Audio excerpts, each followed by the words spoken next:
ये कहानी एक गरीब दर्जन की है जो अपनी मेहनत से अपने परिवार का पेट पाल रही थी। वह एक छोटी सी सिलाई की दुकान चलाती थी।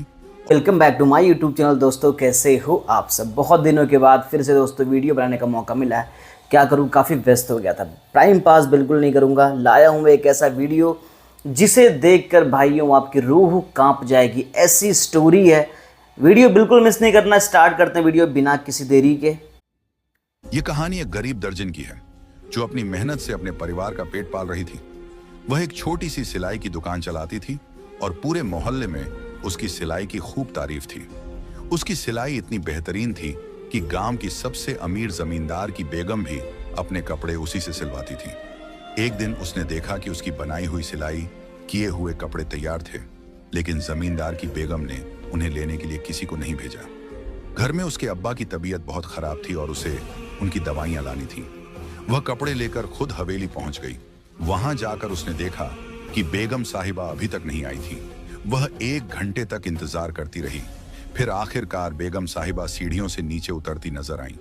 बेगम साहिबा ने सुर्ख लाल साड़ी पहन रखी थी। भारी भरकम गुलूबंद गले में झूल रहा था और वह नाज नखरों से चलती हुई आ रही थी। उन्होंने तिरछी निगाहों से देखा और तंज भरे लहजे में बोली, इस बार बहुत देर कर दी तुमने साड़ियां सिलने में। दर्जन घबराई, तुरंत सफाई दी। बेगम साहिबा, मैंने तो 2 दिन पहले ही सिलाई पूरी कर ली थी। सोचा कि आपकी नौकरानी आकर ले जाएगी, लेकिन जब वह नहीं आई तो मैं खुद ही ले आई। बेगम साहिबा ने गुस्से से होंठ भींच लिए और बड़बड़ाते हुए बोली, इस सकीना की बच्ची को तो आने दो, उससे पूछती हूँ। फिर वह एक एक करके कपड़े खोलकर देखने लगी। थोड़ी देर बाद उनकी त्योरियां कुछ कम हुई और तारीफ करते हुए बोली, सिलाई तो बहुत अच्छी की है, पहनकर देखूंगी कि फिटिंग ठीक है या नहीं। दर्जन ने राहत की सांस ली। उसे लगा कि अब उसे मेहनत की मजदूरी मिल जाएगी। लेकिन तभी हवेली के एक कोने से शोरगुल उठा। ऐसा लग रहा था जैसे कोई बड़ा हंगामा हो गया हो। सारे मुलाजिम उस ओर दौड़ पड़े। किसी के हाथ में मोटा डंडा था तो किसी के हाथ में लाठी। बेगम साहिबा भी बेचैनी से उठ खड़ी हुई और चौकीदार को बुलाकर पूछा, क्या हुआ? चौकीदार घबराई आवाज में बोला, बेगम साहिबा, अभी अभी माली ने लॉन में बहुत बड़ा इच्छाधारी नाग देखा है। वह एक दरख्त से लिपटा हुआ बैठा था। शुक्र है कि माली ने देख लिया, जल्दी ही उसे पकड़ लेंगे। इतना सुनते ही हवेली के सारे लोग इकट्ठा हो गए। दर्जन भी घबरा गई, लेकिन उसे अपनी मजदूरी की फिक्र थी। वह कांपती आवाज में बोली, बेगम साहिबा, पैसे दे दीजिए, मुझे जाना है। बेगम साहिबा ने एक नजर उस पर डाली और लापरवाही से बोली, हाँ, मैं सकीना के हाथ पैसे भिजवा दूंगी, और भी कपड़े सिलवाने हैं तुमसे। दर्जन की उम्मीदें टूट गईं। वह मायूस होकर हवेली से निकली और पड़ोस की खाला रुकैया से उधार मांगने चली गई। लेकिन खाला ने उसे तिरस्कार भरी नजरों से देखा और गुस्से से बोली, हम कोई बैंक नहीं है जो हर बार तुम्हें उधार दें। लेकिन उनकी बड़ी बेटी नगीना बाजी मेहरबान थी। उन्होंने दर्जन को पैसे दे दिए। दर्जन ने तशकुर भरी नजरों से उन्हें देखा और जल्द वापस करने का वादा किया। घर आकर उसने अब्बा की दवाइयां खरीदी और थोड़ी सब्जी भी ले आई। अब्बा चारपाई पर लेटे थे और छोटा भाई सुहेल ट्यूशन से लौट आया था। ये तीनों ही एक दूसरे का सहारा थे। अम्मा का इंतकाल कब का हो चुका था और अब्बा मजूर हो चुके थे। अगर दर्जन के हाथ में सिलाई का हुनर ना होता तो शायद वे भूखे मर जाते। रात को जब वह अब्बा को हवेली में नाग दिखने वाली बात बता रही थी तो उनके चेहरे पर अजीब सा तनाव आ गया। उन्होंने धीरे से कहा, एक दिन तो उसे लौटना ही था, आखिर कब तक वह बदला लिए बिना रह सकता था? दर्जन चौंकी। अब्बा, आप क्या कह रहे हैं? अब्बा ने गहरी सांस ली और बोले, अगर उन्होंने उसे मार दिया तो वह फिर लौटेगा। इच्छाधारी नाग कभी नहीं मरता, 100 साल बाद फिर से जन्म लेता है। दर्जन हंस दी। अब्बा, आप भी ना, ये सब बस किस्से कहानियां हैं। मगर अब्बा के चेहरे की गंभीरता उसे उलझन में डाल रही थी। शाम ढलते ही मौसम अचानक बिगड़ गया। तेज आंधी और लाल मिट्टी के गुब्बार से घर की कच्ची दीवारें कांप उठी। नफीसा को डर लगने लगा। उसने फौरन सुहेल को अंदर बुलाया और अब्बा की चारपाई कमरे में बिछा दी। रात काफी बढ़ चुकी थी जब अचानक दरवाजे पर जोर की दस्तक हुई। नफीसा चौंक उठी। इतनी रात को कौन आ सकता था? अंदर से ही आवाज लगाई, कौन है? बाहर से भारी आवाज आई, मुसाफिर हूं, झकमी हालत में हूं, एक रात की पनाह चाहिए। नफीसा जानती थी कि उनका घर मुसाफिरों के लिए रास्ता था, मगर इतनी रात को किसी अजनबी को अंदर बुलाना ठीक होगा? मगर जब उसने दरवाजा खोला तो सामने खड़े नौजवान को देखकर उसकी सांसें थम गईं। गहरी हरी आंखें, गोरी चिट्टी रंगत और एक शहजादे जैसी शख्सियत। लेकिन उसका हाल बुरा था। जिस्म पर जगह जगह गहरे जख्म थे, कपड़े खून में सने हुए थे। नफीसा घबराकर बोली, आपको इतनी चोट कैसे लगी? वह बोला, लोगों ने मारा है, कोई हिस्सा नहीं छोड़ा, लेकिन मैं भी उन्हें नहीं छोड़ूंगा। उसकी आवाज में अजीब सी दहशत थी। नफीसा ने दरवाजा खोलकर उसे अंदर आने दिया। वह पिलर के पास बैठ गया। नफीसा सोच रही थी कि अब्बा को जगा दे, मगर फिर ख्याल आया कि उनकी तबीयत खराब है। क्या आपके पास कोई कपड़ा होगा? उसने पूछा। नफीसा के पास सिर्फ नए कपड़े थे, मगर उसे अपना पुराना दुपट्टा याद आ गया। उसने वो दुपट्टा निकालकर उसे दे दिया। उसके हाथ जख्मी थे, इसलिए नफीसा खुद उसकी मरहम पट्टी करने लगी। उसका दिल जोर जोर से धड़क रहा था। इतनी करीबी से उसने पहले कभी किसी गैर मर्द को नहीं देखा था। वह चुपचाप बैठा था, जैसे अपना सब कुछ हार चुका हो। नफीसा ने उससे खाने का पूछा तो वह बोला, अगर थोड़ा खाना मिल जाए तो बड़ी मेहरबानी होगी। नफीसा ने जल्दी से रात का बचा हुआ खाना लाकर दे दिया। उसे देखकर वह सोचने लगी कि इतना खूबसूरत आदमी गांव में किसके घर आया होगा। उसकी आंखें किसी आम इंसान की नहीं लग रही थीं। वह बोला, आपको मेरी वजह से आधी रात को तकलीफ हुई, इसके लिए माफी चाहता हूं, मगर क्या करूं, बड़ी मुश्किल से जान बचाकर यहां भागा हूं, वरना वह लोग मुझे मार डालते। नफीसा परेशान हो गई। आपके दुश्मन इसी गांव के हैं? उसने सिर हिलाया।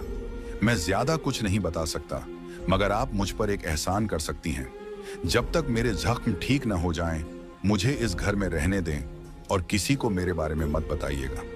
नफीसा ने बिना सोचे कहा, आप जितने दिन चाहें यहां रह सकते हैं, हमारे घर में कोई आता जाता नहीं। वह तशना निगाहों से उसे देखता रहा, फिर जमीन पर लेट गया। शायद थकान हद से ज्यादा थी।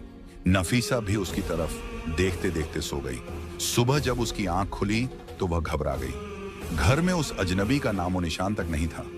उसने तो कहा था कि वह 3 दिन रहेगा, फिर अचानक कहां चला गया?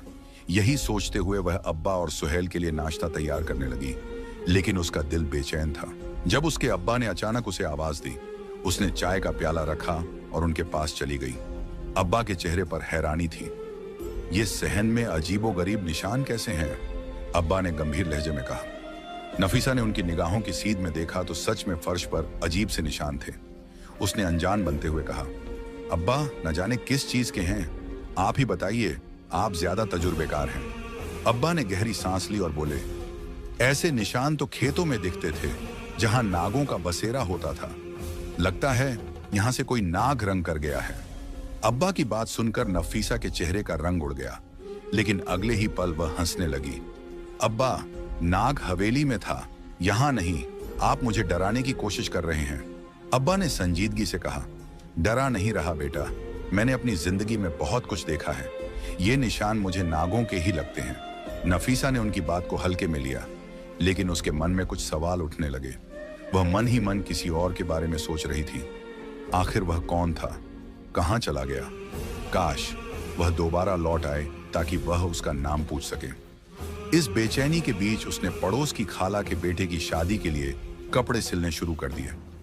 थोड़ी देर बाद खाला अपने कपड़े लेने आई। उन्होंने नफीसा को ध्यान से देखा और कहने लगी, तुझे तो सारी जिंदगी कमवारा ही रहना पड़ेगा।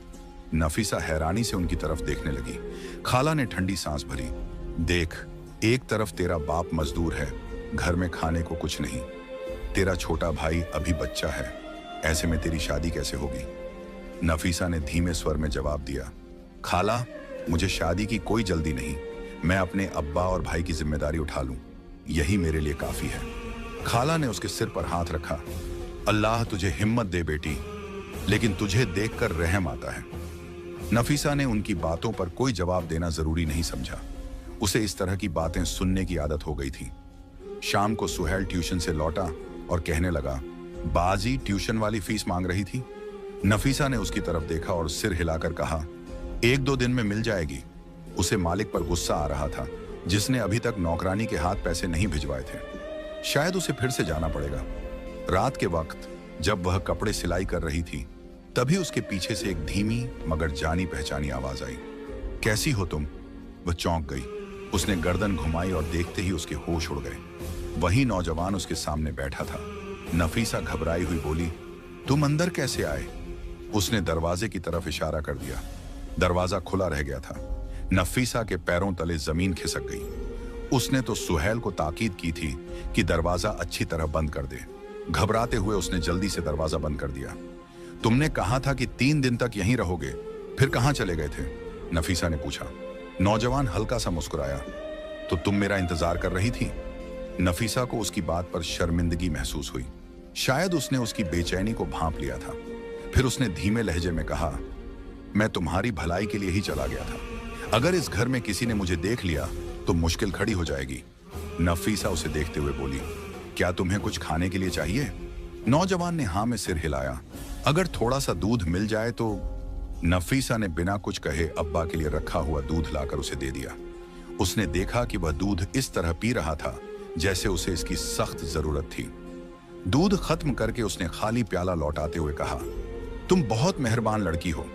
नफीसा उसकी बात सुनकर चुप रही, मगर मन में बहुत कुछ चल रहा था। वो उससे पूछने लगी, तुम्हारे दुश्मन कौन हैं? मुझे बताओ, मैं तुम्हारी मदद कर सकती हूँ।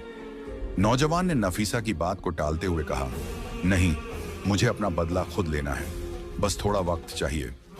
नफीसा उससे बातें करने में इतनी मसरूफ थी कि उसे अब्बा की आवाज सुनाई ही नहीं दी। मरियम, मरियम बेटी, इधर आओ। अब्बा की आवाज आई।